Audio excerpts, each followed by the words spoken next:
രാവിലെ മുളകൊക്കെ പറിച്ചുകൊണ്ട് കൊട്ടയൊക്കെ ആയിട്ട് ഇറങ്ങിയല്ലോ. ബീട്രൂട്ട് പറിക്കാൻ ഇറങ്ങിയതാച്ചാ പഴുത്ത് കുറെ പച്ചമുളക് നിൽക്കുന്നതെന്ന് പറിക്കാന്ന് വെച്ചു. രണ്ടുപേരും നോക്കിയിരിക്കുവാണ് ഇവിടെ. ബീട്രൂട്ട് പറിക്കാൻ ഇറങ്ങിയതാണ്. ഇറങ്ങുമ്പോ ഇങ്ങനെ കുറെ സാധനങ്ങൾ കാണും.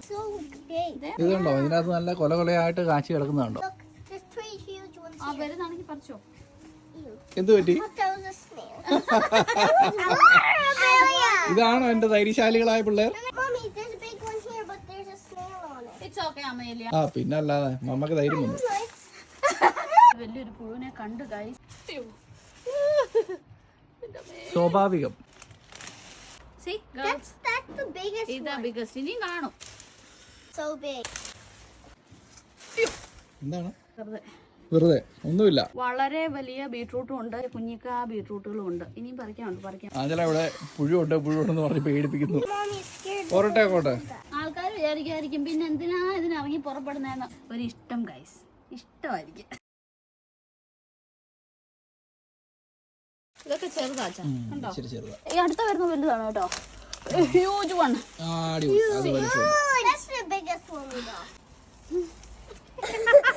പേര് മാത്രമോ? പണ്ട് ഇതിന്റെ ഇലയെല്ലാം എടുത്ത് തോരൻ വെച്ചോണ്ടിരുന്നതാണ്. തിരക്കായി പോയി കുട്ടി. കൃഷിയും ജോലിയും കുടുംബവും എല്ലാം കൂടെ എന്റെ കൊച്ചു പരിപാലിക്കുന്നില്ലേ? ഉണ്ട്. അതിന്റെ അടിയിലുണ്ട്. അവിടെ ചിലപ്പോ എന്റെ ദേഹത്ത് കയറും പുഴു. ഇവിടെ പറക്കുന്ന പുഴു കേട്ടോ, പറക്കുന്ന. അയ്യോ, മനുഷ്യനെ നാണം കെടുത്താനായിട്ട്. ഇത്രയും കിട്ടിയല്ലേ? ഞങ്ങളുടെ ബീട്രൂട്ട് വിളവെടുപ്പ് കഴിഞ്ഞു. ഇത്രയും വലിയ ബീട്രൂട്ട് കിട്ടിയിട്ടില്ല ഇത്രയും നാളായിട്ട് നട്ടിട്ട്. ഇപ്രാവശ്യം കുറച്ച് സ്പേസ് ഇട്ടാണ് ഞാൻ നട്ടത്. അതുകൊണ്ടാണെന്ന് തോന്നുന്നു ഇത്രയും വലിയ ബീട്രൂട്ടൊക്കെ കിട്ടിയത്. കണ്ടോ, ഇത് വലുത് ഞങ്ങൾ വെളി വെച്ചു. ഒരു വിഷ്വൽ ഇമ്പാക്റ്റിന് വേണ്ടിയിട്ട്. ഒരു ഹൈ റിസ്കിലാണ് ഞാൻ ഇവിടെ ഇരിക്കുന്നത്. കാരണം പുഴുവിനെ എനിക്ക് പേടിയല്ല, പുഴുവിനെ എനിക്ക് ഇഷ്ടമല്ല ഗൈസ്. എന്നാൽ ആൾക്കാർ ചോദിക്കും ഇതൊക്കെ എങ്ങനെ ചെയ്യുന്നെന്ന്. എനിക്കിതൊക്കെ ഇഷ്ടമാണ്. അതിന്റെ ഇടയ്ക്കൂടെ പുഴുവിനെയൊക്കെ കണ്ടാൽ ഓടുന്നേ ഉള്ളൂ. എന്ത് സന്തോഷമാണെന്നറിയാം ഇത്രയും സാധനമൊക്കെ ഗാർഡനിൽ നിന്ന് കിട്ടുമ്പോൾ. ആർക്കെങ്കിലും ഒക്കെ കൊടുക്കാം. ബീട്രൂട്ട് തോരൻ, ബീട്രൂട്ട് ജ്യൂസ്, ബീട്രൂട്ട് ജാമ്, പച്ചയ്ക്ക് ബീട്രൂട്ട് അരിഞ്ഞു തരും എല്ലാവർക്കും. ഞാൻ ഇതെല്ലാം വാഷ് ചെയ്യാം അല്ലേ? ഈ ഇലയെല്ലാം കട്ട് ചെയ്യുന്നുണ്ടേ.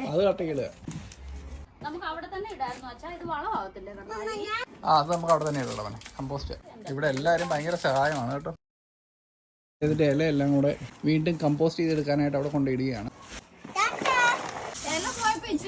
അത്യാവശ്യം കൊണ്ട് വെച്ചു. അത് തന്നെ ഒരു 300 ഗ്രാം കാണും വെച്ചു.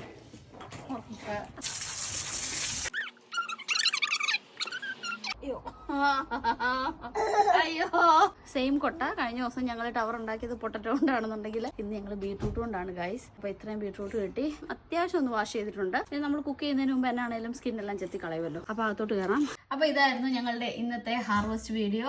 ബീട്രൂട്ട്, കുറച്ച് ക്യാരറ്റ്, പിന്നെ കുറച്ച് ബീൻസ്, പച്ചമുളക് എല്ലാം നമ്മൾ കഴുകി വെച്ചു കേട്ടോ.